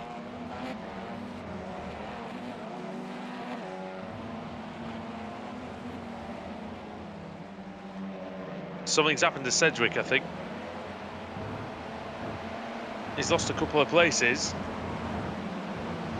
Simmons and Gerstenberg has got past Harris. Harris is wide. Harris bounced across the inside of the corkscrew. Here comes Sedgwick. Oh, contact. It's fine up the inside though. Will Harris go and try and fight back? Sedgwick's got the corner though, and through and into 22nd he goes. Harris is probably going to have a look into the final corner, I think, if he... Oh, no, he does not. Sedgwick left the door open. Williams, Neidhart... That group behind was having a look anyway into the last corner. I saw that. Jason Cooper continues to lead. The gap is 1.1 seconds. You can see the battle for yourselves here, ladies and gentlemen. 2 laps to go, Adam. This could be a grandstand finish. 1.1 seconds is the gap. So it hasn't really eaten into it too much. Last time around it was identical lap time, so if Cooper can continue at the rate he's going, he might just be able to keep the former BTCC champion at bay. But when you see Sutton on your relative, and even 1.1 seconds. That still can get into your head. Let's see if Cooper can hold on. It's tough, man. I mean, you know, we've both raced against him, and it is hard to keep him behind. And just as hard to stop him closing the gap, even before he gets to an overtaking situation. But Jason Cooper is very, very quick indeed. He's won races in the series before. He knows how to do it. But Sutton is just starting to get into that range now, Adam, where the slipstream is coming into effect. And he's just giving him that little bit more advantage, just to close in gently and maybe 1/10 every couple of corners with that. It's the battle for 7th. Mark Johnston, who will be very happy if he can hold on to this. He's only lost 1 spot since the lights went out 12 laps ago. And he's keeping Ross Balfour at bay here, who was so close to getting the title last year. And some points are potentially up for grabs in the closing stages if he can just get by the Hesketh Racing Cup. That's going to be interesting. And he goes up the inside. Oh, carbon copy of the move of Janssen. His teammate. Good work there by Ross Balfour. And the leaders are into the corkscrew for the last time. Gone past it, in fact. Cooper. Jason Cooper's going to take the win here, I'm sure. Sutton hasn't made any inroads on him. Maybe 1/10 of a second, but that's it. All Jason Cooper has to do now is negotiate the final corner. He's going to take, I believe, might be his first win of the season. He comes across then. He weaves in celebration. He flashes the lights. And it's Jason Cooper who wins the 3rd race of the day here at Laguna Seca. 2nd place for Ash Sutton. And Baker gets the bubbly in 3rd. Janssen, Masida, Blackhall. Oh. Pretty close together. Just 3/10 between the 3 of them. Kimichev with the PB over the line there. Janssen just getting Masida in the final corner to get 4th place. Here comes Damien Harris, fiercely forward, gets P23 for 23rd place in the end, just behind Jack Sedgwick. And off is Scott Malcolm. Well, he was off on the final lap in race 2, and a John smoke Roberts with the blown engine. should get it home. Can he make that to the line ahead of the Team Mad car? Won't be smelling pretty there. Oh, he hasn't got a lot of power, Roberts. It's going to be close. There we go. Oh, he just gets there. Behind Jason Staney and Alex Simpson, who we saw crashed both of them off into the wall earlier. That's pretty much everybody finished. That was such a close race, Adam, that everybody finished in very quick time. And there was so much there was so many different storylines going on throughout the whole field in that one. There was the battle up front, which this guy eventually prevailed to win. Jason Cooper, as he comes into the pits. We had the fast guys coming through the field as usual, the likes of Kieran Harrison, who finished 11th in the end, and the like. So he gets the handbrake on there. Jason Cooper coming down the pit lane. And the guys at the rear of the field putting on a very decent show as well. So this was a really, really good race meeting here at Laguna Seca. First time we've been here in a while, of course. And do we stay in North America? No, we don't. We head to Europe. We head to Barcelona next time out. So that should be pretty good as well. We haven't been there for quite a while. As here are the finishing results on the screen, and it's a race victory for Jason Cooper for Swift Cooper Esports. I think you might be right. I think that might be one of his first wins of the season. Sutton in 2nd place, couldn't get there in the end. A decent drive though in the end, considering he had his work cut out in some of those earlier races. Dave Baker in 3rd, Carl Janssen 4th, JB Masida just missing out on a spot on the top 4, but a top 5 nonetheless for the Frenchman. Jake Blackwell, the Aussie, in 6th place. 7th for Ross Balfour, then Mark Johnston, the highest of the Pro-Am drivers. Very, very happy. Very, very happy Mark Johnston, I think that will be in 8th place. Simon Trendell 9th and Wojciech Savidovic completing the top 10. Kieran Harrison, he won race 1. He finishes 11th in race 3. Vlad Kimichev in 12th. His teammate, Corentin Guinness, in 13th place. 14th for Dennis Neidhart. Then Mark Woodhouse, the 2nd highest Pro-Am car, in 15th. Matt Turnbull, 16th. Then it's Adam Hadfield, George Simmons there in 18th place. Ben Gregory, Thomas Gerstenberg in 20th. Ross Mcfarlane, reigning champion, in 21st. Jack Sedgwick in 22nd place. Damien Harris, then Craig Williams, Jamie Wilson, Darius Neidhart, Brevin Valler, the Norwegian, in 27th position. Norbert Leitner, who was meant to start on pole, finished 28th. I wonder if there was a pit lane start for him or something that meant that he couldn't take the pole there for race 3. 29th for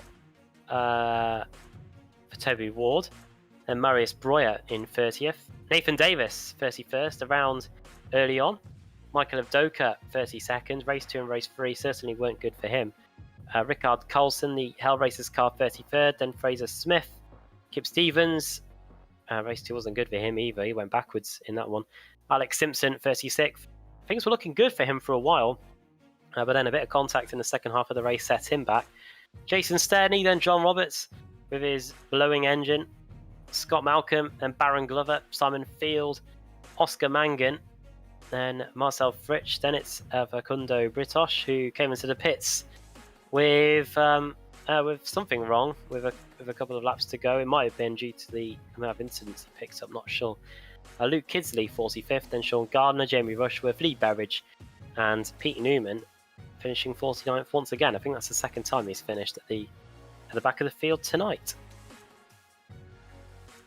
Well done, mate. And I think a good birthday present for you. 3 great races, and I think it's gonna carry on at the Circuit de Catalunya, and it is the old layout.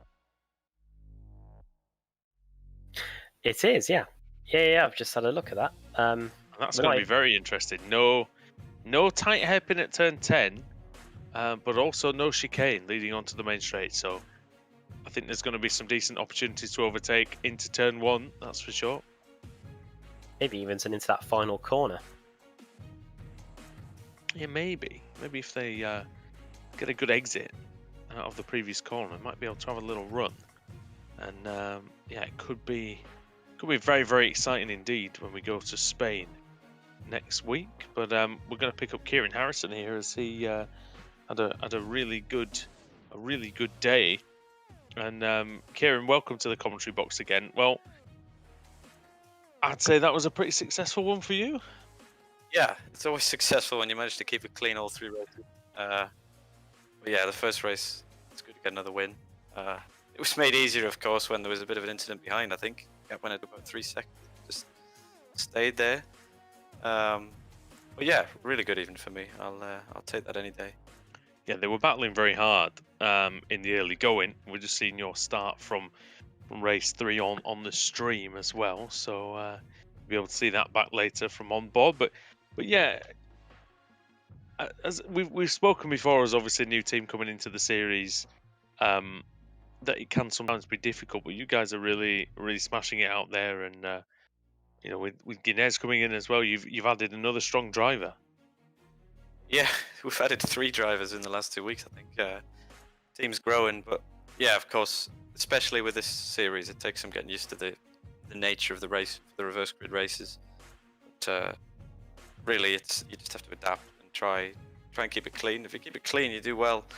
That's the thing. You don't have to necessarily be the fastest to win the championship. As seen by, I think it's Dave Baker's been leading the championship for ages now, and just by finishing in the top 10 every race, it works. He won a title with only 1 win in the past, so he has done it. And he's a great model to sort of base your championship on. That is for sure. And we head to the Circuit de Catalunya next week. And is that one that you're familiar with? Is that one that you like? Yeah, it is actually one I like in this car, especially the historic layout. I believe we're doing. It's my preferred layout for this car. So I'm actually really looking forward to that round as well. I enjoyed this track a lot more than the last one as well. I prefer the traditional sort of race tracks. Yeah, the Charlotte Roval is always it's a bit polarizing. Yeah, it's not one for me. The racing was good, that's for sure. But yeah, the driving part, not so sure about that. But here, I love everything about this track, and it seemed like it provided some good racing for you guys out there as well. Well, before we let you go, we'd like you to, if you want to give shout-outs to your sponsors, your team, your friends and family, anybody you'd like to, really. I'd first of all like to apologise to Preben Vala for the last race. I believe I hit him off with a bit of a netcode tap. I don't remember what happened to him, so I hope it wasn't too bad. But yeah, I'd like to thank HM Engineering, all the guys racing this week for us. We did a good job on the setup, I believe. Of course, I'd like to thank you guys and everybody at Apex Racing League, Apex Racing TV, and of course my friends and family for watching along with it. Perfect. Well, it's always great to have you here in the commentary box, mate, and we hope for more success to come and for you to join us again next time. Yeah, cheers. Cheers, mate. Kieran Harrison there, Adam, and yeah, strong win and a really strong meeting in general for him. Yeah, I wonder what that would have done to his potential title aspirations. We'll have to wait and see when the points get updated there, that's for sure. It won't have hurt them, that's for sure. Definitely. We do have Ross Balfour, who is in the title contention for another year, ready to talk to us. So let's get him up into the commentary box and hear how things went from his perspective. And he joins us in the commentary box now. Ross, can you hear us, mate? And more importantly, can you guys hear me? Yeah, we can. Perfect. Yeah, we can. Well, welcome. Race 3 was pretty good for yourself, up 18 places to get to 7th in the end. And you and your core colleagues, they were everywhere tonight. Laguna Seca looked like a pretty interesting place for you today. Yeah, this combo was really, really fun. All 3 races went pretty well for me. Qualifying I got extremely lucky in qualifying. It's like my internet blipped out halfway through my lap, and somehow my first few sectors got invalidated, but my lap still counted, which I think saved my week. I had a few bits of bad luck the last few weeks, so that was a good bit of good luck. And then from the end, just took it nice and easy. There was a lot of gaggling, but I think all in all, from my perspective anyway, it was a very clean round. I think I was saying to the guys in TeamSpeak earlier, I think this is the highest quality round in terms of driving I've seen, and there'll probably be people laughing at me, and I haven't seen any of the crashes that's probably happened everywhere else, but from my perspective, it was really clean. How was it out there managing that incident limit? Because 15 around here probably isn't a lot when you factor into the equation. You pretty much are guaranteed an off track if you put 2 wheels off into the dirt around here. Well, compared to my extremely dirty driver teammates, Oscar and Carl, I think I only had 1 incident point in the last race, which was kind of quite good. But the first couple, I was trying to push to catch Kieran. His pace was insane this week. So it took a while. I think I made the wrong setup choice for race 1, and by the time my tires heated up, he was gone. So no, incidents were okay. I think it's been more difficult in maybe tracks like Zolder, but no, it wasn't too bad. Very good. Next week then, Barcelona, Catalonia, a bit wider, a bit more opportunity to stretch the legs of the Audi, and we're on the old Grand Prix layout as well. So the run into the final corner could be pretty interesting. No chicane there. Oh, the Catalonia in this car is so good. We've kind of gone through a few little maybe more technical inverted commas, aka pretty bad tracks from my perspective. So we're finally on the run of really good wide open tracks to kind of sit my driving style and also help for good racing as well. So we've got through all the worst rounds for me personally. So hopefully, I say that I'll probably DNF in every single race next week, but we'll see how it goes. Well, now that you've cleared it, I think you might be in a good position for the championship. I'm intrigued to see what the difference is between yourself and Baker and the like after this race meeting, because I think quite a few of them have had difficult races to say the least. So we'll wait and see in that one. I think I tried Barcelona in the Audi at the Sim Expo a couple of years back, just before. Yeah, when this car was in beta, yeah. God, that was a long time ago. Hopefully we can do that again at some point. Yeah. Absolutely. Ross, before we let you go, do you want to send a quick shout out to anyone? Thanks to the guys at Court Sim Racing again. Big help from Carl and Oscar as always, and thanks for all the guys just racing with tonight. It's really clean, and hopefully we can keep this up for the rest of the season. See you guys. Yeah, great. Thanks a lot, Ross, and yeah, all the best, and we'll speak to you hopefully again at Barcelona next week. Cheers, boys. To Ross there, and yeah, it was good to have him in the commentary box. And yeah, the Sim Expo. I hope we can head back there sooner rather than later. And for the first time in a while, we've got Dave Baker here. Hello, Dave. Evening. How are you? Hey, mate. Yeah, it's been a while actually, and Good to have you back in the commentary box here. Little bit of the bubbly for you in the last race. Pretty good performance, I think, all round, and did have an issue though earlier on. Take us through your meeting and how it went from your point of view. Pace. Really, to be honest with you, race 3 was kind of a bit of a fluke. Had a bit of a bad qualifying, kind of getting held up in some traffic. But yeah, so it was kind of down the grid for race 1. Kind of made my way through as people fell off the track when they, get a little bit too close to each other as they tend to do. And then, unfortunately, in race 2, just got sent to the back of the grid with about 3 incidents on the first lap that I just got caught up in. So played it safe to try and get that reverse grid, be up there for race 3 to have a shot of a bit of the bubbly, as you say. And it works out. Had a great fight with sort of JB Mercedes in that one, for like about half a lap or something. We were side by side. And, that's what always makes me sort of smile and think, yeah, it was a good night if I can get something like that in. From your perspective, not too many rounds to go, and you're in a strong position.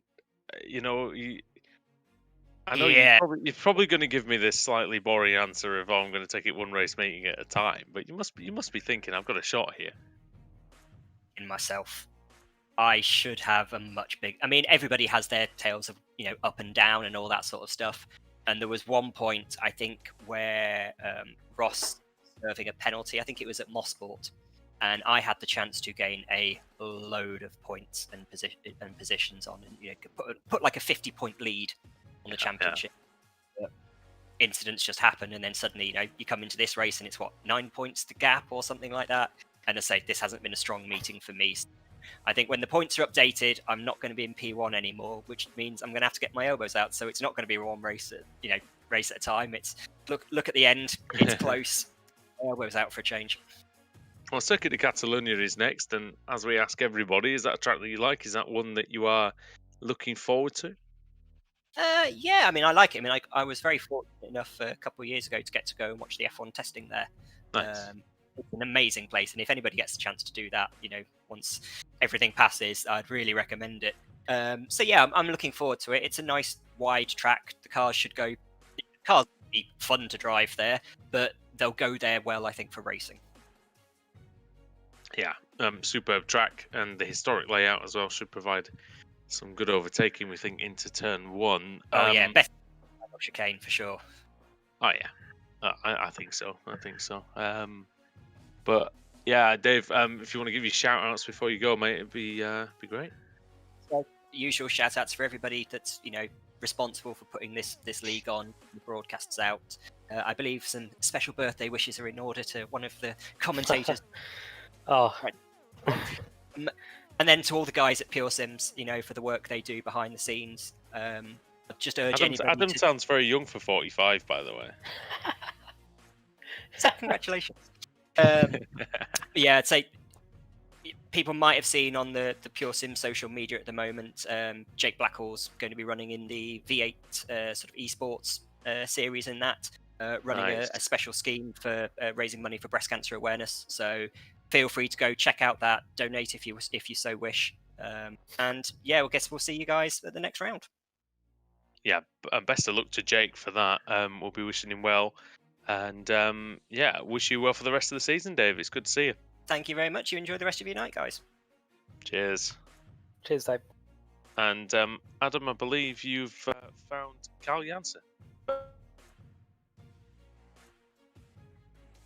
Yeah, final words of the day goes to Carl Janssen here. Welcome to the commentary box, mate. Hello guys. You're getting back into the swing of things here, aren't you? I think this is your second or third meeting back in the car, and it looks like you've never been away. Yeah, it's the second race now. Yeah, it had some problems with time for this before, but yeah, decided to give it a shot, and it's definitely been worth it. And how have your core teammates been in Oscar and Ross? Have they been offering you any advice to help you settle back in? Yeah, it was mostly the starts and stuff like that. Done a lot of TCR racing otherwise, like with Neo and all that, but the standing starts are completely new, and that's a trick to learn. Starting to get better at it now, so should be fine for the rest of the season. Barcelona next week, and you seem to be improving week on week. Is that another opportunity for you to get some more points on the board? I definitely think Barcelona will be one of the better tracks to go to. It's a lot of passing opportunities there. Very different from this track for sure, where the passing opportunities wasn't easy to get. It's a bit wider too, so I think the racing there is going to be mega. I know you drive a lot of other cars aside from this, but after you have a few races in this car, is it kind of difficult to get back to racing some of the more endurance GT racing cars aside from this? For my side, it's alright. I'm quite alright with changing between cars, so for me it's fine. So yeah, I just enjoy racing a lot of stuff, and this is definitely one of the better places to be racing at. And final word before we let you go, do you reckon next week we'll see you on the podium, or maybe even a win next time out? I'm hoping so. It's been close for both these two meetings now. But yeah, some more work, and I think I should be there. Cool. Well, before we let you go, Ross did the honours earlier, but you may as well do it again. Do you want to send any shout outs to the sponsors? Yeah, same as Ross said. Huge thanks to Core Sim Racing, and also to Logitech G, who's my personal sponsor. There you go. Well, yeah, thanks for taking the time. Thanks for waiting as well, because yeah, we did take our time to get to you. But yeah, thanks for coming along and having a quick word, Carl. And yeah, we'll hopefully see you on track again next week. Yeah, thanks, guys.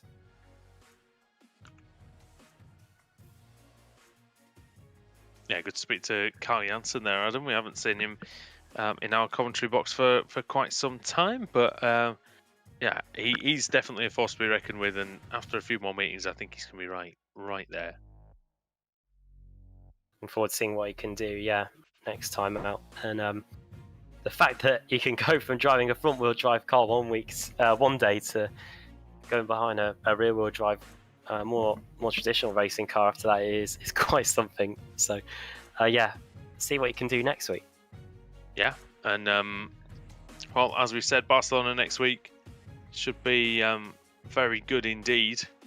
And well, we're going to step away for today, but thank you for everybody who watched tonight on the iRacing Esports Network and on Apex Racing TV. This has been the Apex Racing League Touring Car Championship. From Andrew Woodhouse and the birthday boy, Adam Bath. Sam Kumo has been providing the coverage for you today as well, so well done to him, as always, for keeping up with all the action. We'll be back next week, so we'll see you next time.